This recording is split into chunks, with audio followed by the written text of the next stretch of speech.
It's dinner time and food is almost ready. Your toddler asks for a snack and you say, "Not right now, we're eating in 5 minutes." And that's it. That's all it takes. You planned a perfect day for your toddler. 30 seconds later, they're on the floor. Full meltdown. Screaming. Crying. The whole thing. And you're sitting there thinking, what is wrong with my child? Did I do something wrong? Nothing. Nothing is wrong with your child. Neither did you do anything wrong. They weren't being manipulative. And the meltdown has nothing to do with the snack. Most parents in this moment think one of two things: either my child is misbehaving and needs discipline, or I'm doing something wrong as a parent. Both of those are wrong. And believing either one makes the situation worse, for you and for your toddler.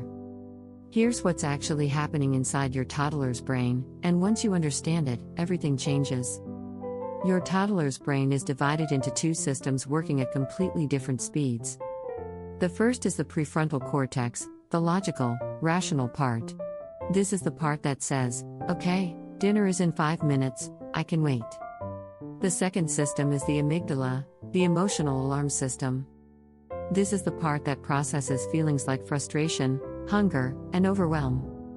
Here's the problem: in a toddler, the prefrontal cortex is not fully developed.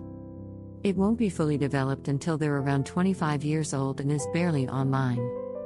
And the second system, the amygdala, is extremely sensitive and fully online.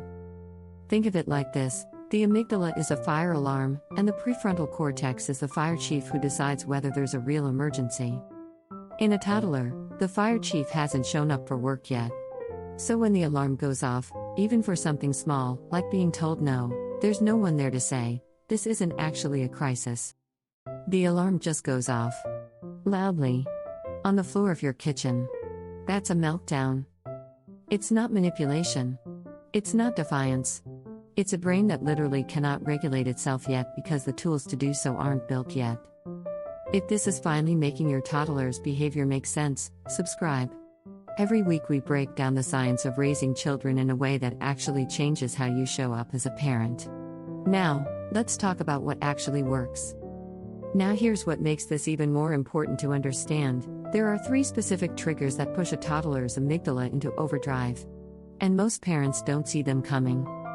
Trigger 1, the just one more transition. Transitions involving moving from one activity to another are neurologically hard for toddlers. When you say time to stop playing, dinner's ready, their brain isn't switching gears. It's crashing. This is why giving a 5-minute warning before any transition is one of the most powerful things you can do. It's not a soft parenting trick, it literally gives the prefrontal cortex a chance to start preparing. Trigger 2, the hunger stress cocktail. Blood sugar drops in toddlers are fast and dramatic. When they're hungry, cortisol, the stress hormone, spikes. And a brain swimming in cortisol is a hair trigger brain. That snack request right before dinner? That's not them being difficult.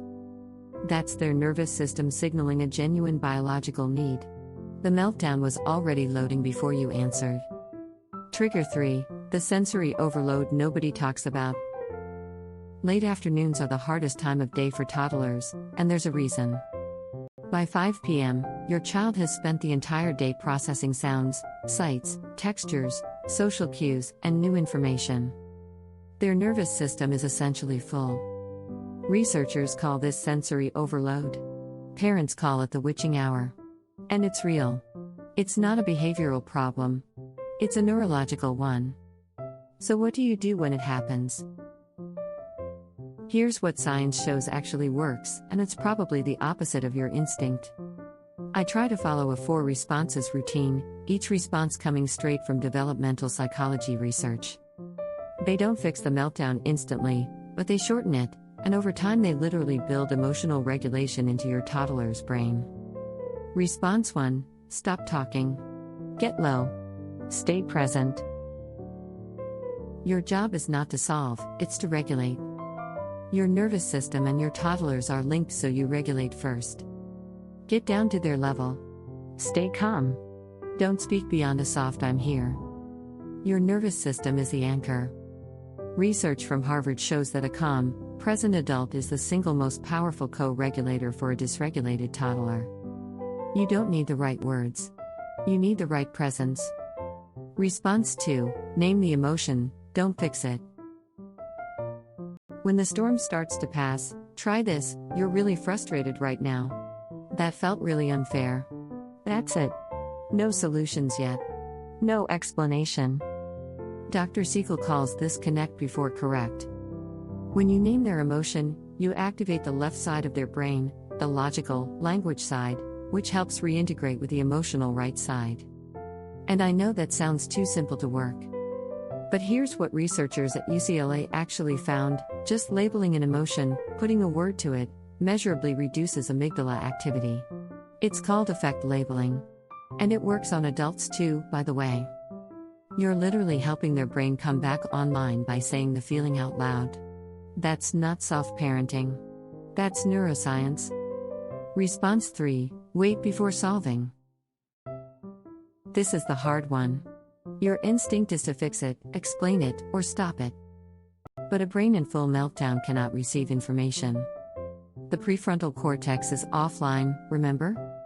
Trying to reason with a mid-meltdown toddler is like trying to get someone's attention at a rock concert by whispering their name from across the room.